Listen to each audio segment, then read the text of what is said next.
Good Good morning. morning. Welcome to Wednesday Wake Up. We did it. All right, we have to start every week with laughing I know. and a dog. So this one is in the middle of our... We traded out the big obnoxious dogs for the little fluffy white ones Yeah. today. And today we're going to be talking about inner work. Kim and I have been really diving into it. I mean, a lot recently. Yeah. But over the last couple of years, we were just chatting earlier. Oh my gosh, we have two fluffy white Oh, dogs. I thought they would just sit here, but you have to just sit. Over the last couple of years, and I think since I started like having a business and stuff like that, I was working on personal development, and I really felt like, and I think that I moved through a lot of things and grew a lot through personal development, but it wasn't the inner work that we're focusing on now. It's actually completely different. I don't know. Do you think that personal development helped get to this inner work For phase, sure. right? I mean, I think it opens you up. I mean, I think Yeah. I've been doing it for, I don't know, over like 11 or 12 years now, and it's reading books by inspirational speakers. Like, they're like planting seeds of like catchphrases, and you're definitely expanding your mind that like anything is possible, and that, you know, if you keep working on something, you're going to be able to get there. Like, those I feel like are important foundational elements. But I think it's not, personal development isn't even something, I mean, we don't learn about it in school, really. I don't think I would have stumbled upon personal development, which seems crazy now, like years later, unless I had dove into like a business world, right? Which where is how I that started is, too. Yeah. any big business people, I mean, Oprah's like the biggest on this, but all big business people, like, personal development and inner work that's how they succeed. So if you jump into trying to be an entrepreneur, but you haven't worked on yourself and feeling confident in what you can do and uplifting yourself and having positive thoughts, you're always going to go back to the negativity, and this isn't going to work, and, you know, feeling lonely and it all just piles up. And a lot of businesses, I think, when you don't work on yourself, they don't work out. And so personal development is a huge step, is staying that positivity. And then inner work, which is what we're really diving into. I know Kim's way ahead of me on this, but I feel like, I mean, in the last month, I feel like I've really, really dove into it. And like, you see the world completely differently. And it's so fun to realize what a happy world, like, beautiful world that we live in. I think the first part of my inner work was when we decided to unschool, really, and getting out in nature and realizing we had freedoms and connecting with the earth and showing my kids that they could have emotions and deal, you know, and how to deal with those, how they can get out and feel better just from being in the sunlight, how they could, like, I sit and journal in front of my children now as an example for them when they're able to do that. Just all these little pieces have led me to something even bigger that we'll talk about. I'll let Kim talk about how she kind of got to the place she's in now. Before, I want to, like, somebody said this yesterday, that inner work is a luxury. Like, we are, you know, we're living in a first world. We have first world problems, like the dry cleaning is not done on time. And of course, right now we're in the state that we are, and that's different, and everybody is struggling in different ways. But especially if you are a middle class person like we are, you are at a place that you have that luxury. Like, you have, even if, I don't know, even if, like, you've got a little bit of financial problems, right? You're not fighting for your life. Like, real problems are, and this is, again, from Mina Irfan, the person that we were talking about last week, who introduced us to feminine, masculine energy and so many of these other things. But I feel like she takes so many of the things that I've been learning for years, and that I even tell a lot of the same stories she tells, but she's saying it in a little bit of a different way, and it's hitting me in, like, this really powerful way. And so it was her who said, like, in many other countries, like, a real problem is fighting for your life if you don't have enough food on the table, if you are really sick, or if someone is imminently attacking you. Yes, like, those are really there. Yeah. Right, those are real problems. Like, you're really in the hospital, that's a real problem. That's something to put your energy towards. But when we're worrying about things that might happen, or, you know, problem solving for things that haven't happened yet, but they probably will, That's like, that's a big, like, we're creating problems that aren't there, and we're using our resources in a way that we don't necessarily need to do. And so inner work, it is a luxury for people who, can you get off the bed? Sorry, dog butt. I feel like I'm rambling. I just wanted to clarify that, just in, like, we recognize that not everybody can do it. However, and I feel like personal development is like a stepping stone to get to inner work, and anybody can do that. Even if you are, maybe not if you're struggling for your life at the moment, but even if you are a person in the inner city and you don't have a lot of money and you're struggling to feed your kids, you can still go to the library and read a book. Mm-hmm. And those things, and there are like gateways to inner work. And even when you're really tired, and I think there are stories of people who come from really dire circumstances who are able to come up. And so you have to realize that there's, right, like everybody starts somewhere, and it may take a lot longer. A lot of times it's coming from those hardest places that kind of jerk you into a place of, I need to do something. Yeah, and something has to be different, right, or it makes when you hit rock bottom, or you're at a place when you can't feed your kid. I mean, Lisa Nichols, I don't know if you've ever listened to her. She is really, really awesome. And she tells the story of, like, not being able to buy diapers for her baby and saying, I'm going to cry because I'm emotional and I get sensitive over all these things. But she was like, I'm never going to let this happen again. And she is now, like, a huge personal development speaker, motivator. She helps people do inner work. And I feel like her story, and she teaches people to, like, share their story because that's so touching and is able to catalyze people to do stuff. Yeah, so there's so many of those stories. There's so many of those stories where you hear people hit rock bottom, or just something really, really crazy happens, and that they have to see the bad, but we're telling you that you don't have to hit rock bottom in order to work your way up. But a lot of people do. So if you're in that place, there is a way out. And even just changing, we've talked about this before, just changing our thoughts, and like the law of attraction sort of is like you change your thoughts and you stay on a higher vibration, and then you start to attract things that are at that higher vibration with you. If you stay down and you know, your thoughts are all, I don't have money, we don't have food, what are we gonna do? Like, that's not actually getting you anywhere. It's just kind of digging you deeper and deeper and deeper. And so inner work is really looking at those thoughts. And we're going to talk about journaling is a huge thing that we both have been doing for a long time. But even when you're in those bad places, and we used to take journaling and kind of just vent, right? And recently we've learned that venting is a total waste of time. Like, sometimes you need to get out what, like, I am angry about this. Right. But then decide to shift. Right. Yeah. And then decide to shift. I am angry about this, but today, you know, I'm going to use that to conquer this, you know, and always turn it around, release it. There's tons of methods. Inner work is huge. There's meditations, there's movement exercises, there's just journaling daily, there's practices of going and recognizing those things in yourself, but immediately changing it. Like, okay, I recognize that's why I am the way I am. Now let's move on. So journaling now doesn't look like my diary, you know, like, oh, he did this to me, she did this to me. Now it is like, my life is beautiful. I will take these lessons and I'm going to, you know, use them to teach my children how to react to things. Like, it's more of a tool to teach myself. So it's not venting to myself. It's teaching myself how to get out of that and move through. Yeah, I mean, there are a lot of different ways to journal. So there can be, like, there's the venting, and then you can maybe burn that stuff. Like, sometimes you, like, getting it down on paper and then put it in a pot and light it on fire is one way to, like, be done with it. Like, that old, like, burn the boyfriend's pictures, like, you watch on TV. Like, that's, I mean, maybe you really did it. I didn't. But, like, maybe not burning pictures of people. That's not nice. But like, those old feelings, they're just feelings. And you get to choose whether you're going to let that thing somebody else did to you, like, it's not hurting them anymore. It's only hurting you. So letting that go in a way. But there's journaling like that. There's also, and like journaling your hopes and your dreams and like what you want to happen is a strategy I use all the time.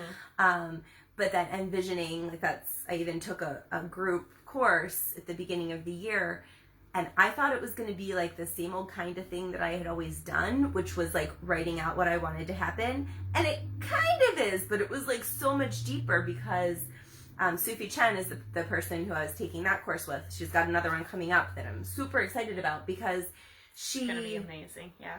She gives you these prompts and these insights into yourself. So she was like teaching us about the chakras, which is what it was like such a tiny little bit that we talked about, but now it's going to be like a 7-month, like each month we're going to talk about one specific point of your body and what that energy center works on. But she would like teach you about it and then give you journal prompts that asked you to like think about what, you know, if you're in your root chakra, I think it was like family, and I don't even know. I think maybe that's heart. I might be getting all mixed up right now. But it doesn't matter. She would like just give you like words and say like right off the top of your head, and I think I already talked about this, like journal about what this means to you. And then like go deeper and ask your higher self to answer what this means to you. And it's crazy because some of these things are really hard. Or like in the beginning she had us thinking about like, you know, that old obituary kind of thing. Like hers had a different spin to it. But like what would somebody write about you on the day that you die? Like what do you want your life to be like? That's some hard stuff sometimes. Yeah. You know, we had to do that in school, I know. You have to face who you Especially now, right? And like that's who the you first are. step to fixing who you Right, are. and writing it the way you want it to look like. And a lot of people, I know, I didn't know what I wanted. I had somebody tell me a few years ago, like, you have to know what your standards are for a relationship. You need to know what your standards are for a job. Like, what is it that you want? And I'd be like, I don't know. I want, like, whatever I have right here. Like, no, that's not what you want. That's what you have. But is that really what you want? And like finding out what you want is not necessarily easy if you've never been it's really asked hard. or given any opportunity to do it before. Mm-hmm. And that's, so journaling isn't always like la-di-da.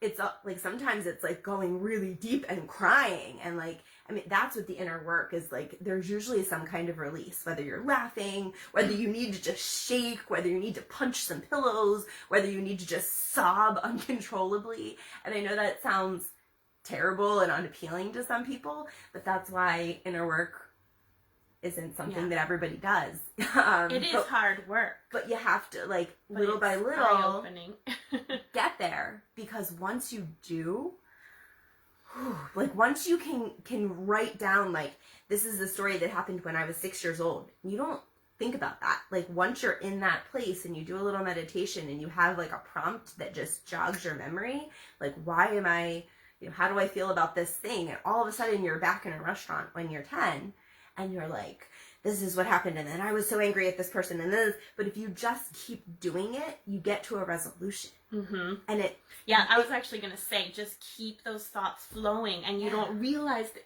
you truly don't realize there's a resolution. And then you're like, what? Yeah.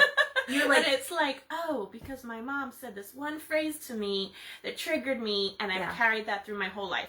You didn't realize it, but it's like this aha moment. So there's lots of that during inner work. Yeah, so many, like, amazing aha moments. Like, that's the aroma freedom technique that I've talked about using oils that I did with the mind body coach. I mean, that was some major inner work of using oils, like, helps to just trigger different memories because it goes straight to your brain when you smell anything. You know, whether you just smell an orange or you smell your grandmother's perfume on some lady at the train station, like, you're brought back to, like, opening Christmas presents when you were 11, right? Because that scent has such a trigger on all of the memories that you've ever experienced are there.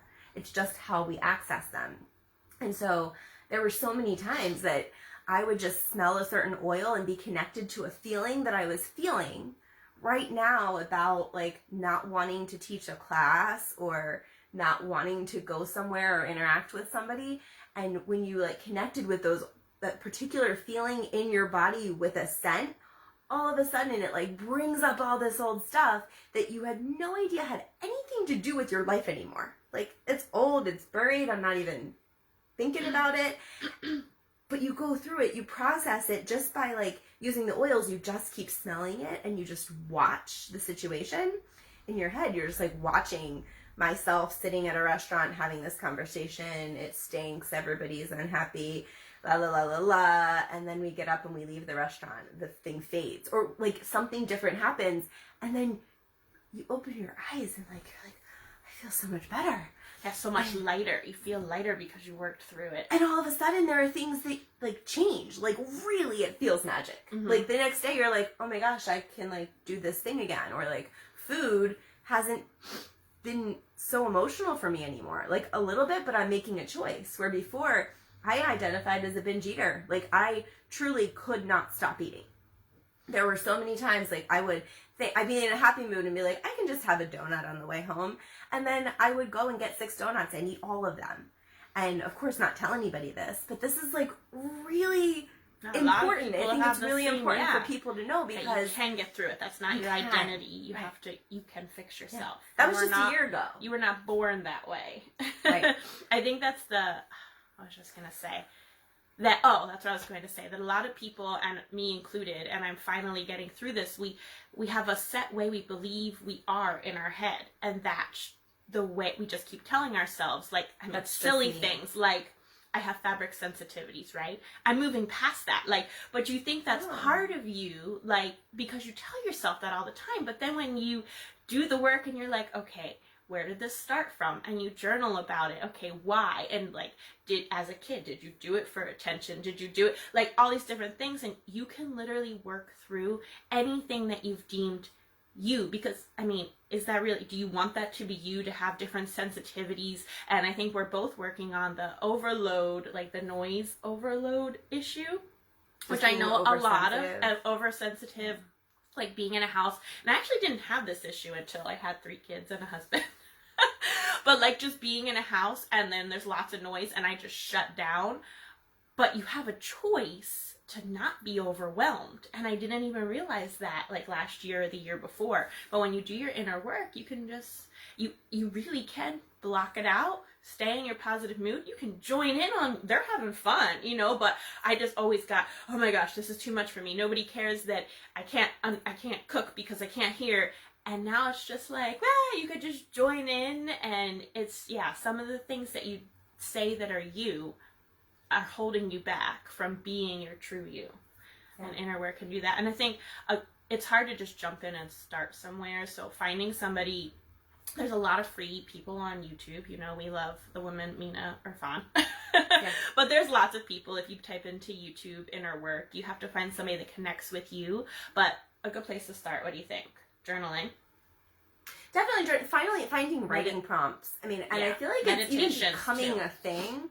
Yeah, guided meditations, insight timer. I mean, meditation is major inner work, because if you sit with your thoughts, I mean, a lot of people, I think we've talked about this before too, if you have a lot of trauma, and all of us have trauma. I mean, trauma is being a kid and your parents didn't come to you when you cried. Like, that is trauma. You have to go through that, figure out that no one is coming for me and I have to figure out how to cope. Like, even if your parents thought that that was, like, the best thing for you, that's still something that your body had to psychologically go through. So we've all had trauma. Falling and, like, getting in a bike accident, that's trauma.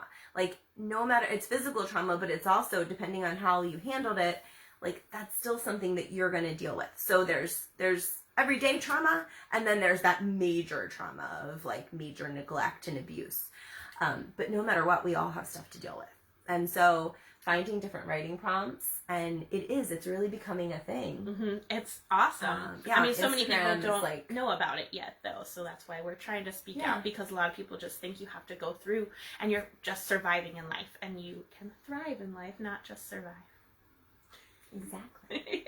Oh, that's what I was going to say, is that meditation is really hard for people, especially who have a lot of trauma, because to sit still with your own thoughts, I mean, this is hard for anybody. To just sit in with silence with your own thoughts is torture when you have all kinds of inner crap within you, and that you don't want to look at, that you've been pushing aside, that you've been, like, you've told yourself that, like, I'm not going to pay attention to that, I'm just going to live a good life. But no matter how much you do that, it's still there. It's still, if you have things that are holding you back. Like, I journaled actually this morning a long time about what to say today, and then not using any of it because it's just, like, way too much. But there was one part that, like, it is possible to live a life of bliss. And I feel like this is the message that Mina Irfan is really sending. And she was like, she said in one of her lives the other day that, you know, nobody has ever done it before. That, like, if you are successful with money and you're successful with health, then your marriage is going to be a mess. But if you're successful with marriage and you have happy kids, then you're going to be, like, overweight and unhealthy. Like, there's always, something's got to give, right? Like, that's the narrative that we've been told. There's no one she could find that was, like, great in all areas. And then, I don't know if somebody said something to her, if it came in meditation, but she was like, all of those people who've done amazing things, like, they were the first one to do that. Like, you can be the 4-minute mile. I'm going to cry here too. You can be the first one. The first one to do that and just show that that's possible for other people. And I feel like just in this time that I've been doing this work, I already feel that way. Like, from an outside perspective, and I don't really care what other people say. Like, yes, I'm living at my mom's, I'm working for my sister, and I'm not married, and I don't have a house. Like, those are, in our world, those are like saying, like, things. That I've got nothing. But I feel so fulfilled. I was sitting here in my little corner meditation spot this morning, just, like, looking at the paintings I made and the crystals that are around me, and I am thrilled She's with my life. Happy. She walks into rooms like this. My man is across. Is across the country. No joke. We have the most amazing, beautiful relationship. I got to be with my mom and my sister and, like, spend, like, this is such a blessing that I'm having this trip. Yeah. So it doesn't matter what anyone else says or what be in your own looks bliss. like. I am in bliss. Yeah, and to your decision, what is your bliss? You don't have to listen to the social norms or, you know, what your parents say. Oh, that's one thing before we go, because I know we're talking for a long time. Actually, no, I'm not even going to say it. We'll say it for another. No, I was just going to say she always talks about, like, living up to your parents' standards and stuff, and to just go back and be like, your parents, I mean, if you want, respect them, whatever, but remember, they're just random people that knew how to have babies, and so they don't always know what's best for you. So go inside, do the inner work, find what's best for you, and live your bliss in every aspect. You don't have to be comparing yourself.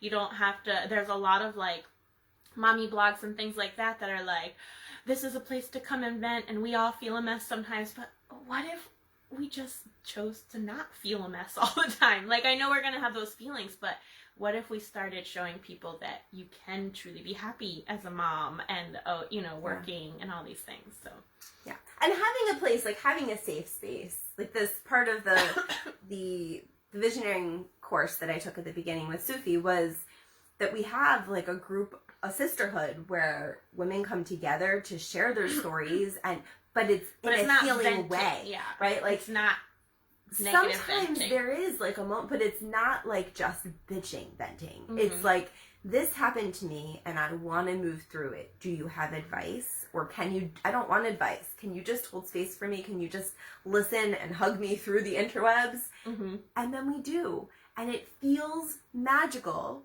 And people are healing that way. I mean, there have been, in just these few short months, like, there's a group of women on there who have continued to connect that they're having, like, magical, life-changing things, like starting new businesses, starting new communities, moving across the country, reconciling with family members who they haven't seen in 30 years, like, true transformation. And, I mean, I don't have, like, a one thing, but I've had great transformation through that, so.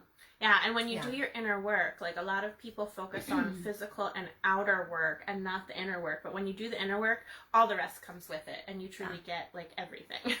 So when you're in a good space, right, you're not going to be binge eating. When you're in a good space, you're not going to be sitting binging on Netflix. You're, you know, just everything's going to come together. You're going to work on relationships and getting outside and moving your body. It all just comes together. So there's so much to do in the world. So journal, meditate. There's guided meditations. There's guided prompts for journaling. Go on YouTube is, like, a wonderful resource just to find people that you can mesh with and get started. But if you don't know and you feel lost, but we're, like, sparking something in you, reach out. Like, you can either comment or, if you want, like, DM either of us personally. I mean, we want to help people, so we could send you in the right direction. Yeah. All right. Have a really great Wednesday. Bye. See ya.